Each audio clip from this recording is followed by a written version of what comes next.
Well, hi guys, this is Scott V again, higher volume now, and I wanted to do a quick tour of the Twilight Forest side of our Feed the Beast Beta A world. Here's the main portal where you would hop through from the other side. There's a bunch of barrels in the background with all the common materials, a pretty hefty stockpile of goods for trying to make it down here in the Twilight Forest. This little area here was kind of like the original shelter we made, and eventually I went and put a small roof on it. As a nutty road builder, I built roads about 400 blocks in every direction. Got a little industrial craft 2 potato farm right there. And it's really quite the outrageous terrain. It's really a fairly choppy, broken up world full of endless mushrooms and trees and holes and big old chasm over here, which I've since already explored, and I already have access ways going down into the chasm. The Twilight Forest world starts much closer to the ground bedrock than the regular world. I believe, actually, as you can see, I'm at surface level right now is 42. Unlike the regular world where the surface you're usually at about 67, 65. So there's about 20 less blocks to mine through in order to get down to the bedrock where all the good stuff is. So it's definitely an interesting world, very colorful. I believe there's even more ores in this world than in the regular world, plus a lot of other interesting resources. This was an area I cleared out to start a village here. So far, just funny how things go. I walled off the whole section, got it all torched and safe, ready to go. We had one player build a house here and a small farm.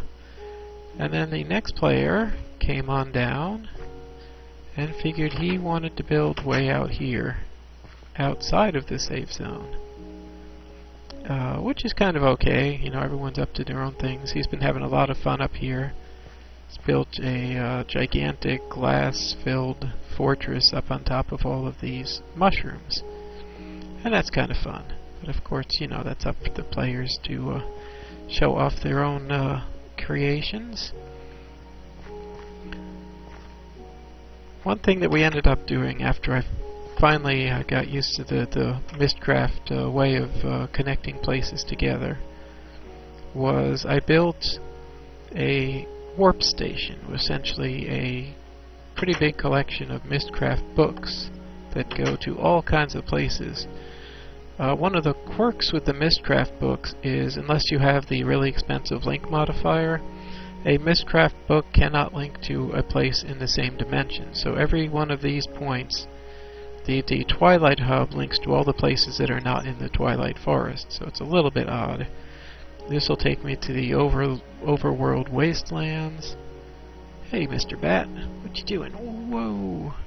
I love the bats. Are you going to camp out in the window? Hang upside down? Do your silly bit? Very cute programming. I like those guys. Anyway, this weird thing in the floor is actually a writing desk. I recently installed that and actually changed the text in all of the books, so in case the books get blown off of the stands, we can still pick them up and know what they go to. It's kind of frustrating when you create these linking books and then forget where they go, and you know, you definitely want to label them with your writing desk if you can. So anyway, this is a link station to places all over the overworld. There's two here that go to the Nether, to my upper fort and to the Pyrite Point lookout.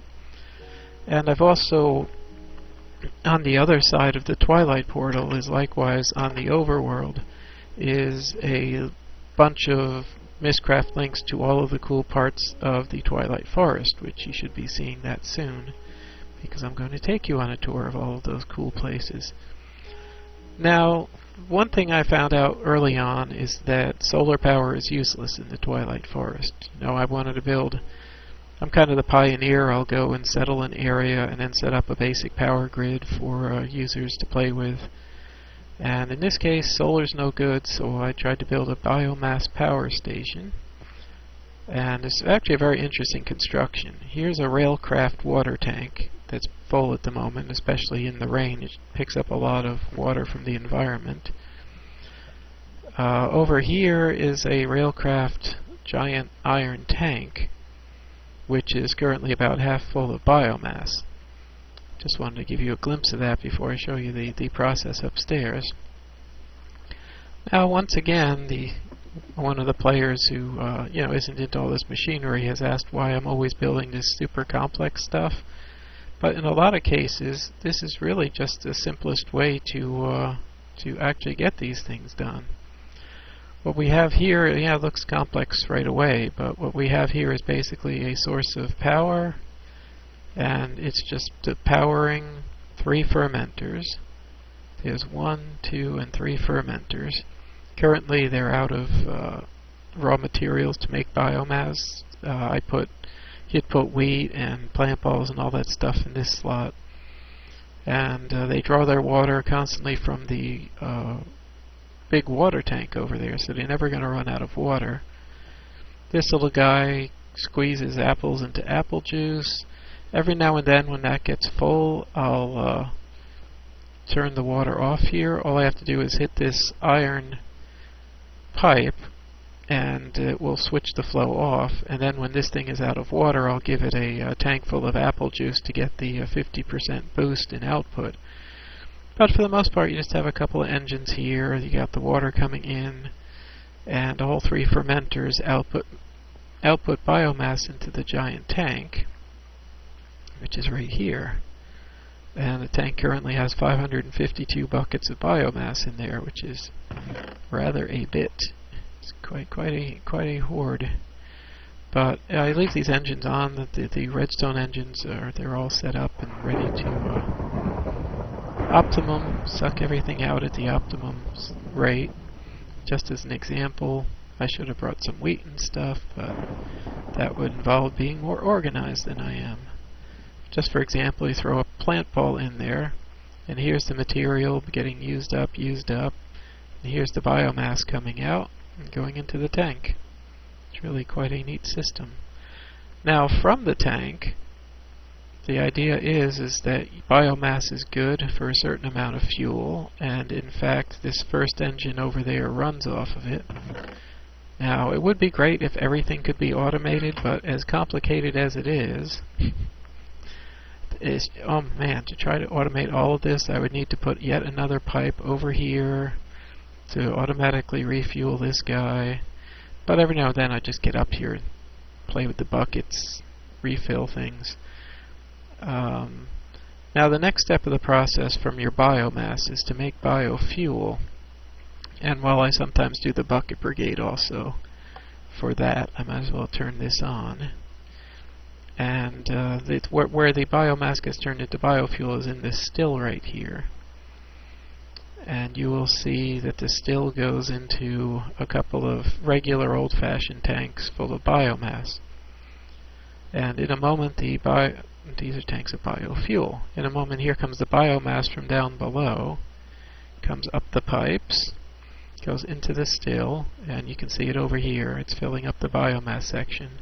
As soon as one bucket is filled, the bucket is put into the middle processing area, and you can see the levels going down.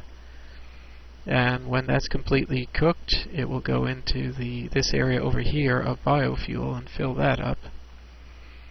And that's all powered by another biogas engine. This one's running on seed oil, and this biogas engine is powering the still and the squeezer is making more seed oil. So there's so much excess energy produced by this process that this guy produces his own fuel, which then refills itself and can power this whole still, converting into biofuel along the way. There goes the biofuel out the top. So really a fun thing to build. It was more one of these it's one of these absurd engineering projects that Minecraft and all these machines are really good at throwing your way.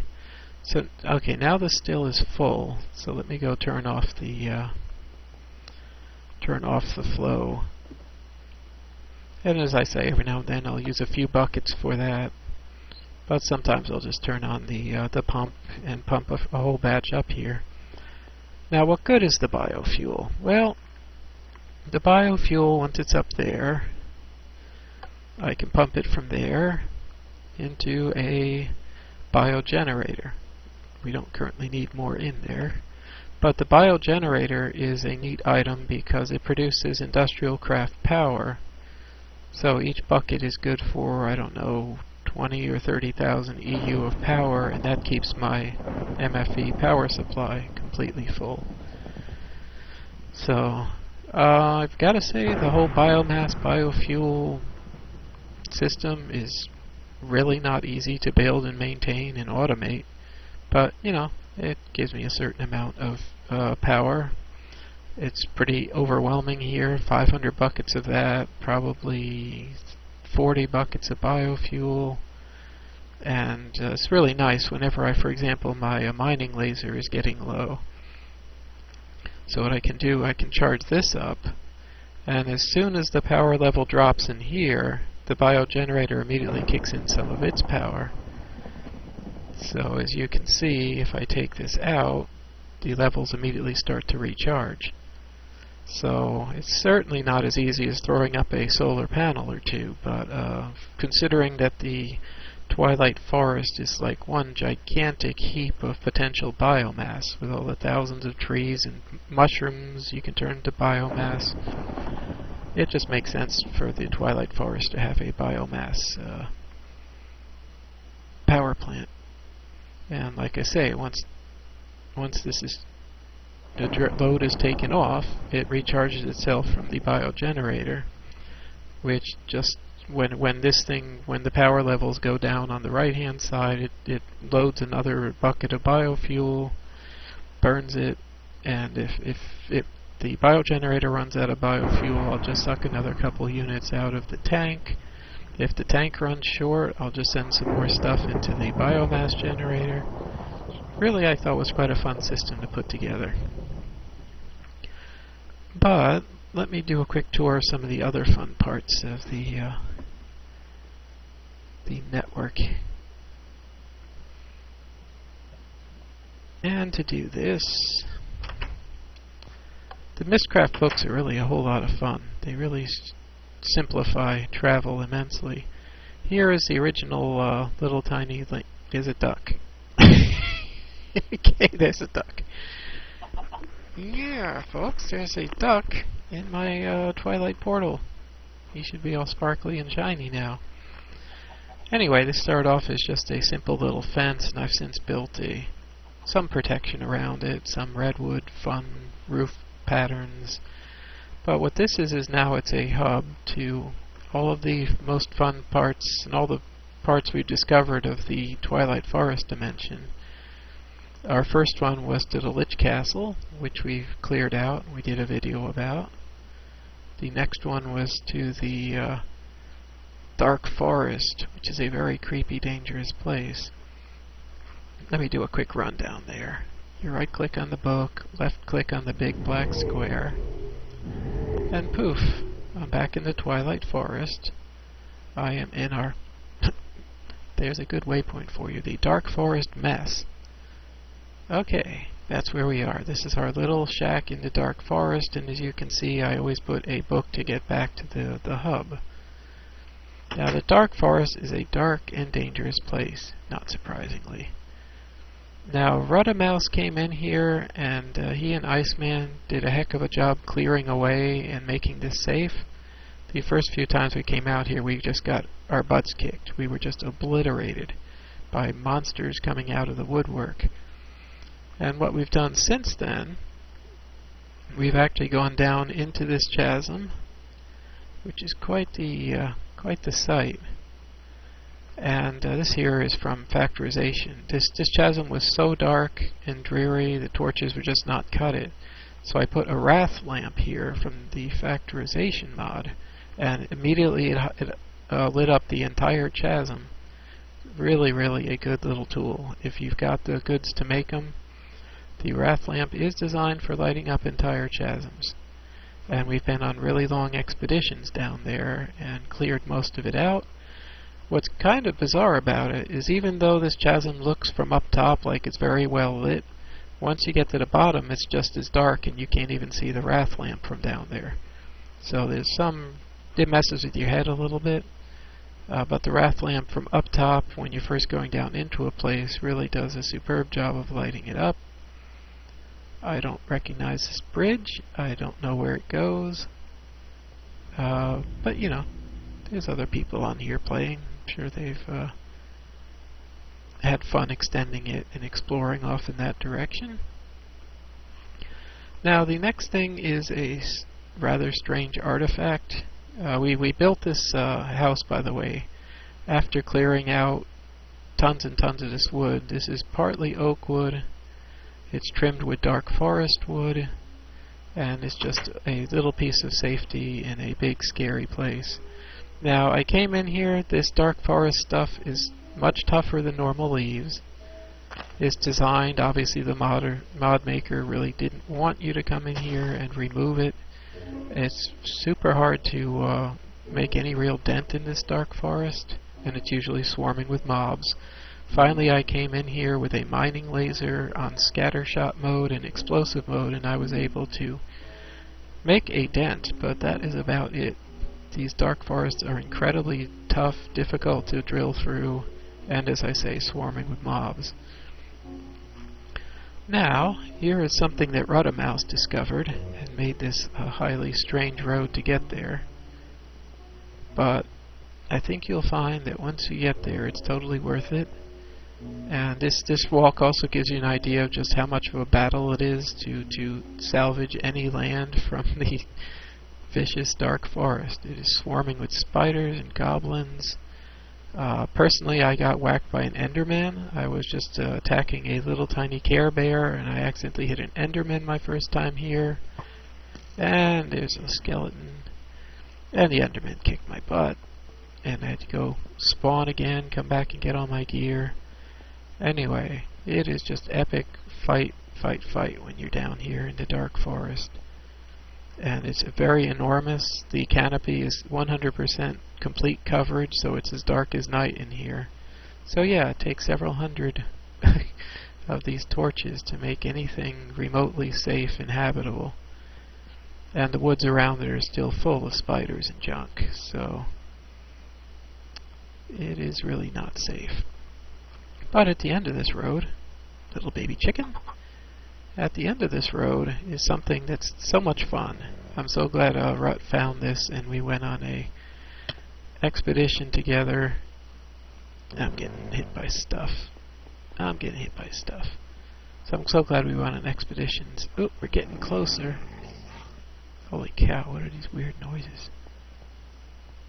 I don't like it in here. What the heck is that?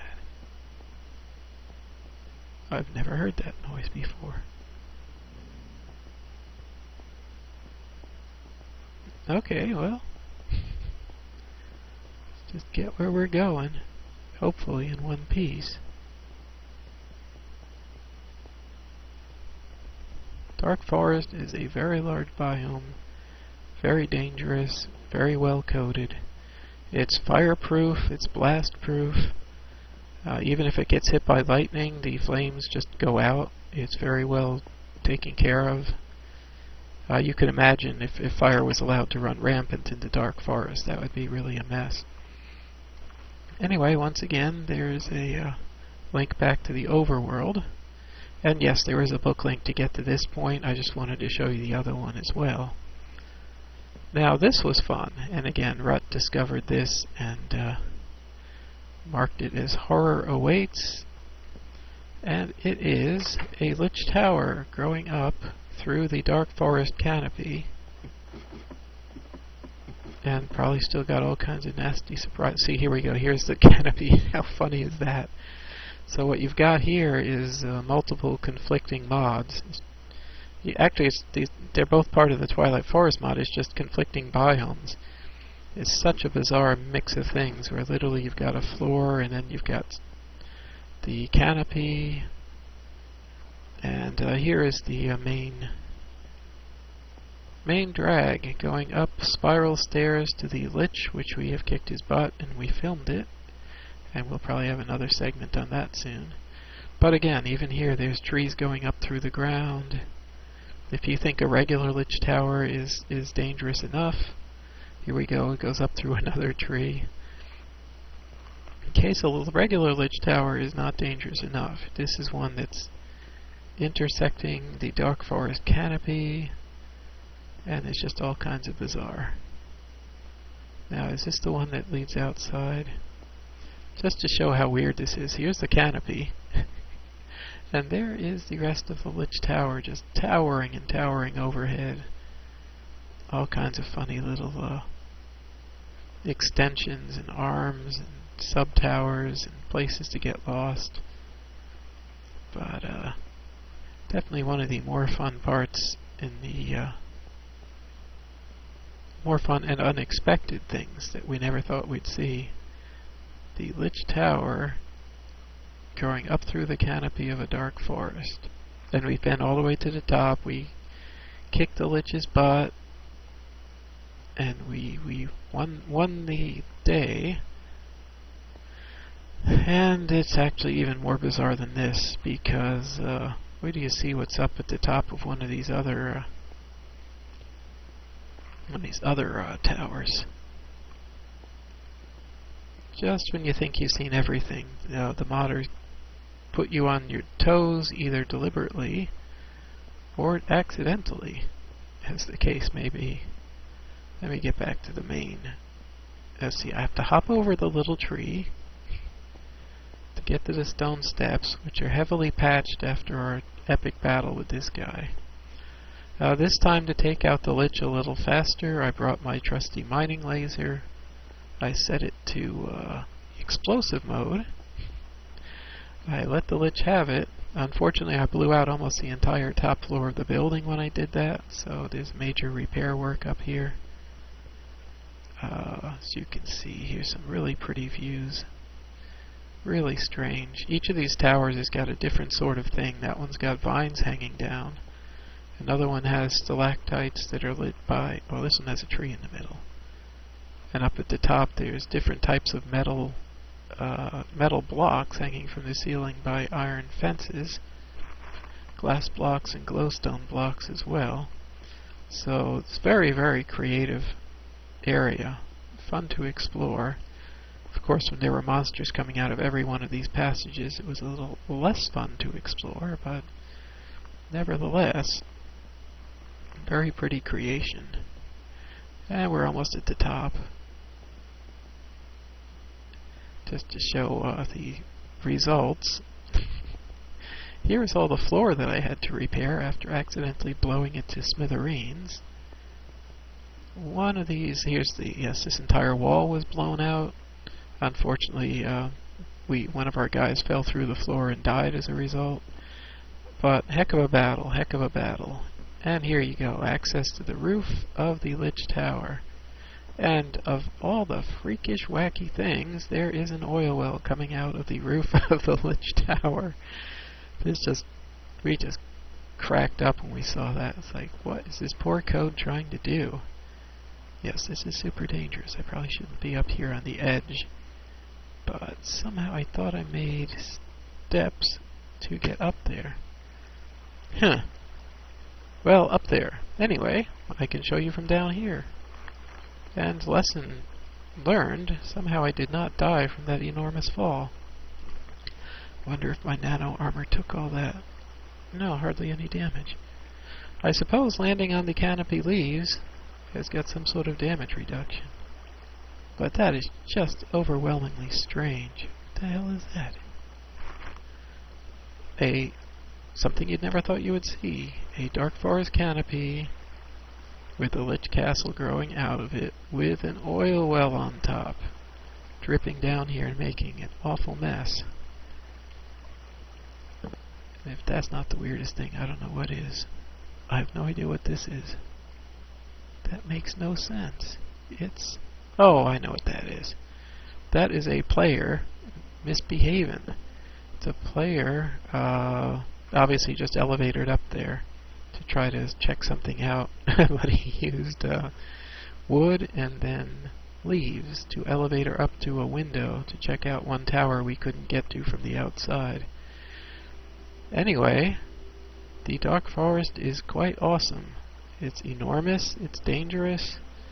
You never know when there'll be something unexpected sticking out of it. I have to say the terrain generation and building generation of the Twilight Forest is just fascinating, and I hope this guy just keeps adding more and more surprises to the world. So there you have it, the Lich Tower number 2 coming out of a Dark Forest canopy.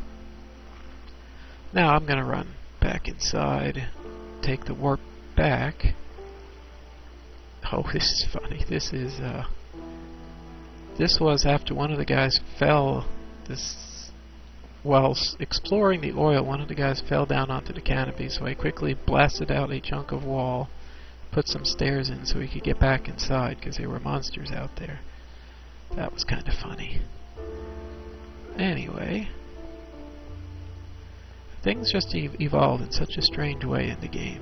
You think you know what you're going to see next. Sure, a tree coming out of the wall. And the code manages to find a way to, as you would call, emergent behavior is pretty much what makes Minecraft so interesting. I swear I came in this way.